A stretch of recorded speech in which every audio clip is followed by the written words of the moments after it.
Como as operações produtivas diferem uma da outra? Então, esta é a pergunta e também o assunto do vídeo de hoje.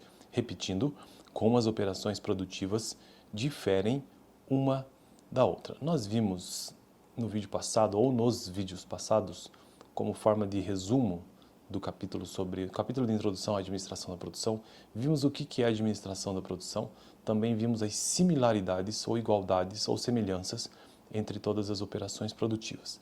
E hoje então nós veremos como as operações produtivas diferem uma da outra, né? Estou construindo uma playlist nesse canal sobre administração da produção e o livro texto base que estou utilizando é este aqui, ó.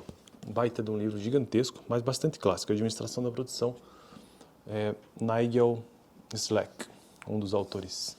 E eu estou no capítulo de introdução ainda à administração da produção. E já no finalzinho do capítulo, nós temos a definição resumida do que é a administração da produção. A administração da produção é a atividade de administrar recursos que serão destinados à produção e fornecimento de produtos e serviços.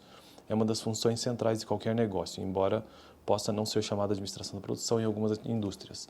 A gama de responsabilidades varia entre empresas, mas geralmente vai se justapor até certo ponto a outras funções. A administração da produção preocupa-se em gerenciar processos. Todos os processos possuem consumidores e fornecedores internos. Porém, todas as funções de administração administram processos. A administração da produção é, portanto, relevante para todos os gerentes. E aí, vimos também que similaridades entre todas as operações produtivas, basicamente, entre outras, a principal delas é que todas as operações produtivas podem ser modeladas como processos de entrada, transformação e saída, ou seja, input, transformação e saída, ou output. Toda e qualquer empresa ou organização, seja comercial, industrial ou de serviço, sempre apresentará operações produtivas modeladas desta maneira, ou seja, uma entrada, um processo de transformação e uma saída. Imagine, para você ter uma ideia, imagine um restaurante que ele tem entradas, ou seja, os seus recursos de entradas, que podem ser produtos físicos ou não, e podem ser recursos de entrada transformadores e recursos transformados também. E esses recursos de entrada ou input passam por um processo de transformação para então ter uma saída neste caso, né? No caso dos restaurantes. As entradas são as matérias-primas em si, os recursos que são aqueles transformados ou os transformadores. Depois o processo de transformação em si, o que acontece lá na cozinha e até servir o cliente.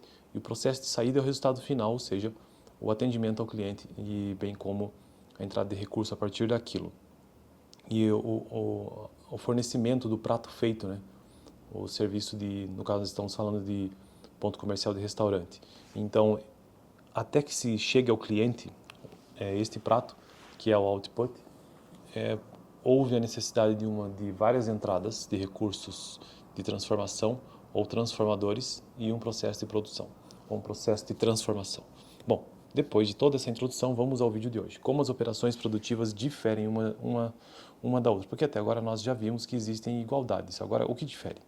As operações diferem em termos de volume de seus recursos de saída, da variedade dos outputs que produzem, de variação da demanda com as quais elas precisam lidar e do grau de visibilidade ou grau de contato que possui com o cliente.